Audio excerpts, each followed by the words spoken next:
Hi, good morning, all. My name is Vikas Thakur, and today we are welcoming Mr. Tenjin.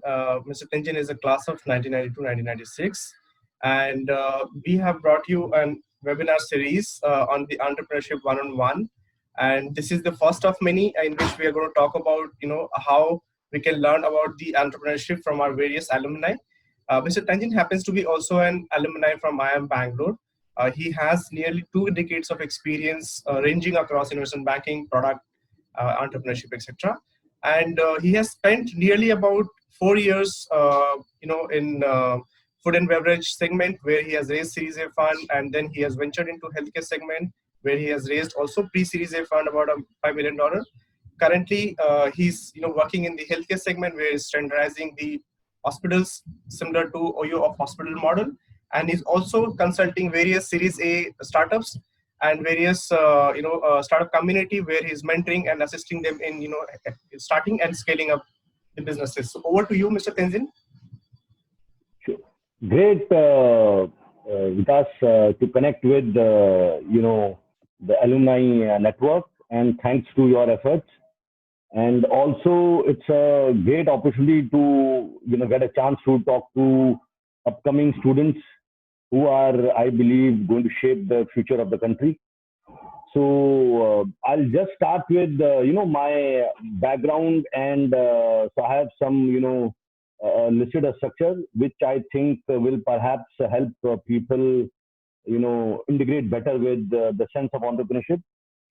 So I did my BTech in computer science engineering from REC, and post that I spent some time with some smaller company, and then I graduated from IIM Bangalore in 2003, and after that I wanted to shift my focus towards more management aspects and business aspects.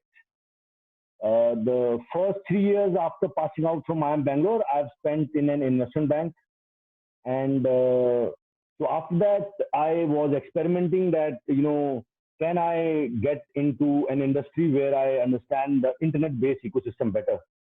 So I decided to move from finance to, Rediff.com, which was those days the pioneer in, internet in India.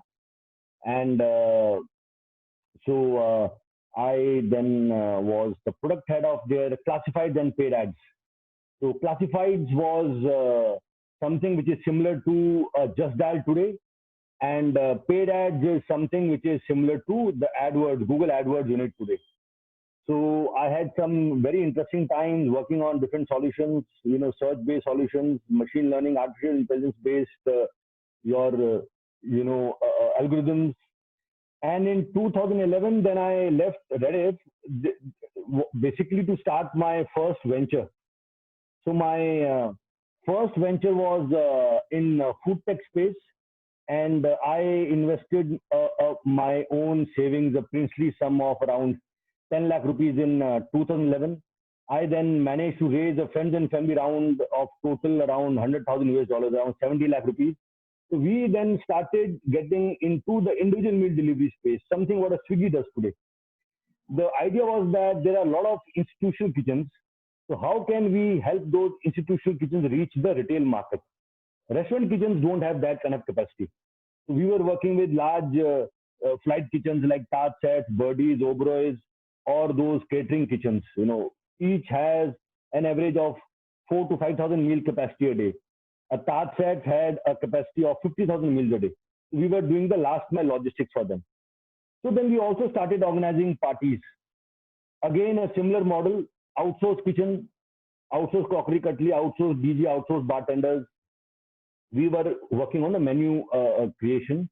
And this model actually was more with a better margins, better gross margins, up to 50% gross margins. So we became profitable in the party model, and we're doing around 3 crore revenue in 2012 when we actually managed to raise a pre-series A of $1 million led by Unilever Ventures, Ronnie Screwwala's company. At that time, then the mandate was to get into setup of restaurants. So then we set up around 10 restaurants in Bombay, office areas under the brand name Rocket Sandwich, in BKC, Andheri East, Santa Cruz, Powai, etc. And we had a central kitchen, so we built up capacities to create very fine sandwiches, desserts, drinks, etc. We used to do home deliveries and dine-ins. So that model scaled up well, and so we had to move away completely from our party model and individual meal delivery model because of the investor mandate. So we full-fledgedly went into the restaurant business, and in late 2014, early 2015, we sold that venture in Bombay. So after that, we moved to Delhi. Me and my co-founder still felt that let's do something in entrepreneurship. So we were looking at that which are the large segments. So, we realized that food is one large segment, education is one large segment, and health is one large segment. We had already done something in food and in education that those days in 2015. Our thinking was that it is a very B2B kind of a setup, in the sense driven by schools, and the curriculum also doesn't change that very often. So we hadn't thought of, honestly speaking, a Baiju kind of a model. We were thinking more in terms of helping the schools. So then we decided to start a healthcare-based model, which was basically a classified, more like a Zomato for hospitals. So we then started working towards setting up a portal, collected the static data of hospitals from all across Delhi, NCR, and North India, their details around infrastructure, surgery details, doctor details, and pricing. So we created a CRM through which people could basically book surgeries and get appointments. This was something which was relatively new. It's different from what a practice or a library does. They actually take the traffic onto doctors, and doctors in India, they visit 4 or 5 hospitals. So that way, once a search comes to doctor after that makes it physical. He goes to a hospital which gives him better margins. So in our case, it was a very search-oriented kind of a model. So in 2016, then second half, we managed to raise around 5 crore rupees, led by a seed round, led by Capital Angel Network and Let's Venture. So after that, then we looked at our overall model. We realized that the classified model was a cash guzzler. That means that we were spending money today but getting it late, because people who were coming on the classified portal realized had only one thing, which is a symptom. They did not know which doctor, which hospital, what surgery, and what price.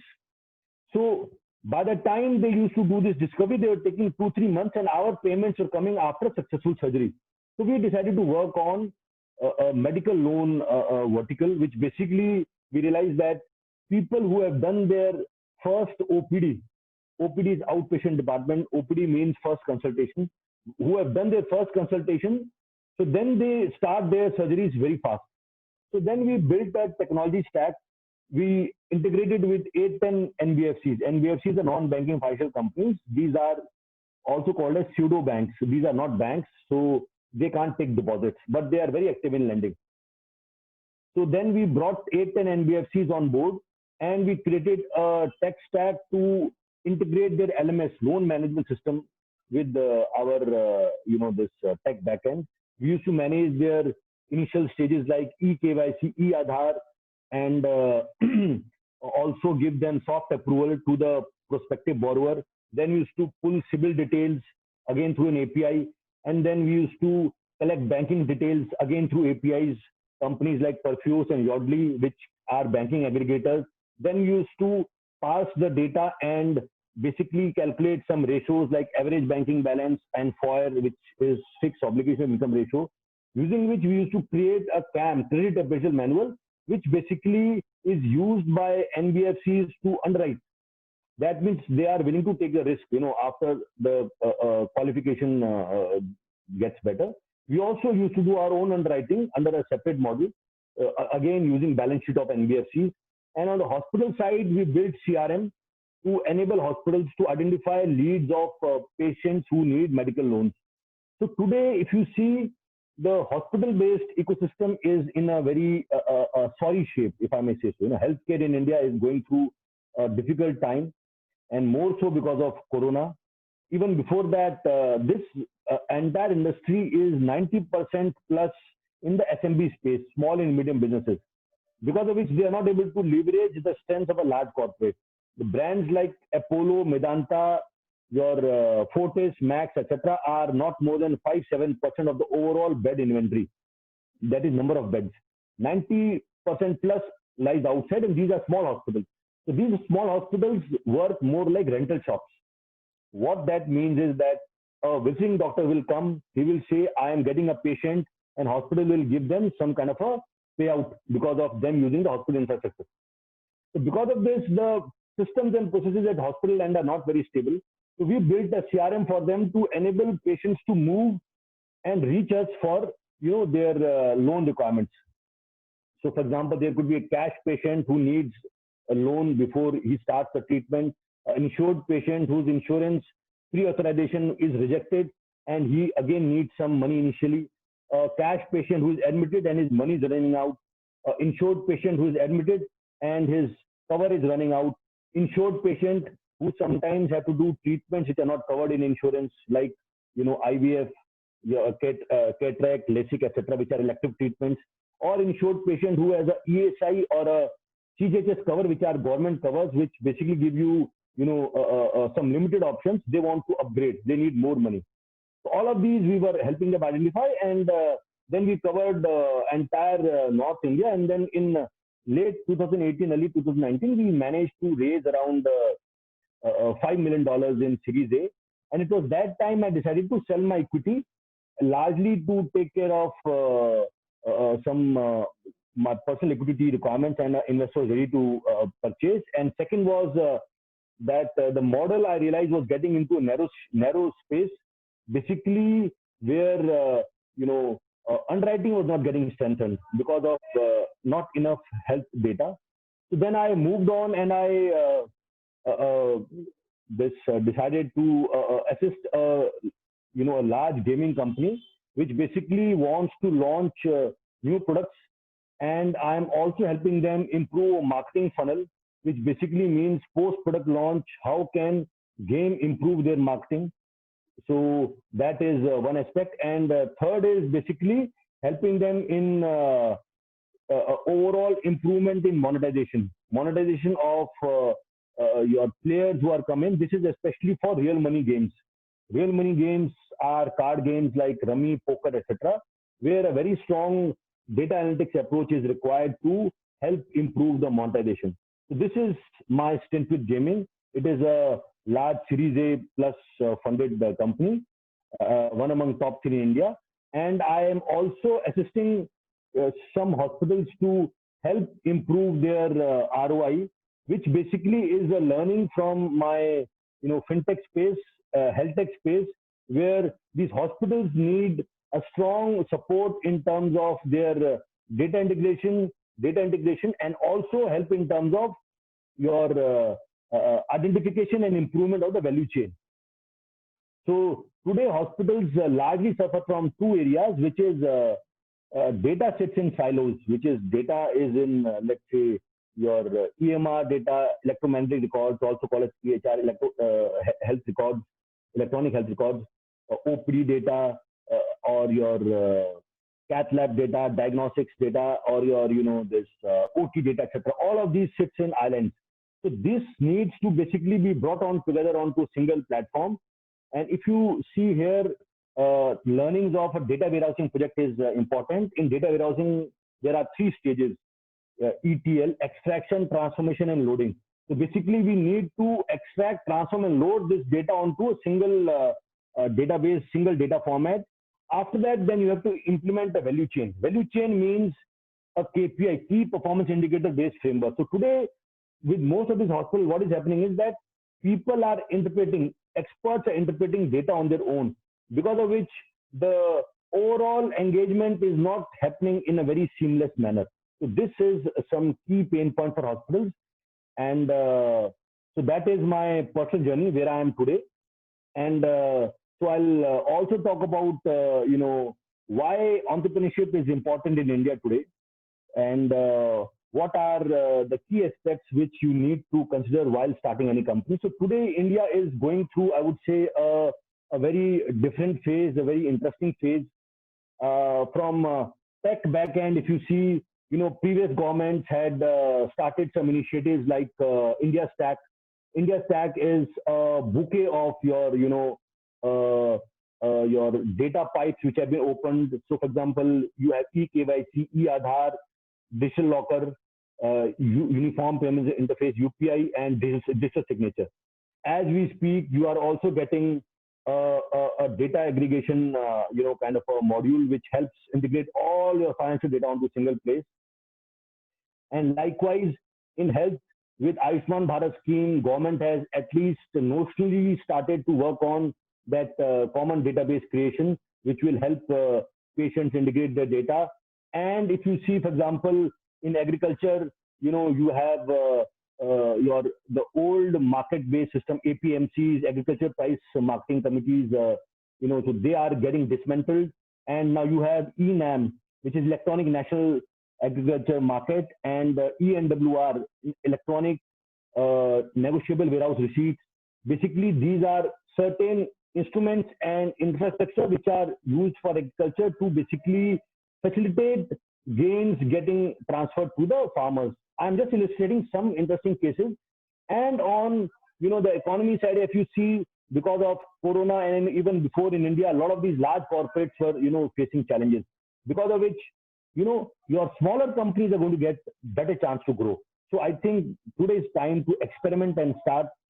So looking at individual aspects of entrepreneurship, I think entrepreneurship is more like a meditative exercise, right? So I think everyone should, at some point of time, go through entrepreneurship.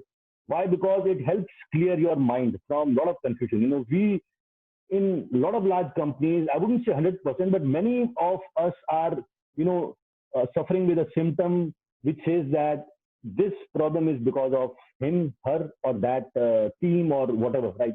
We are not able to localize problem within us. So I think entrepreneurship gives you a chance where the buck stops at you. You are the creator, you are the disruptor. So everything starts from you. So you can then start streamlining your thoughts more properly. As I say, your thought and action becomes one, which is a very strong meditative exercise. So looking at opportunities, I think, you can look at multiple opportunities. You can look at opportunities within your team, within your company, outside.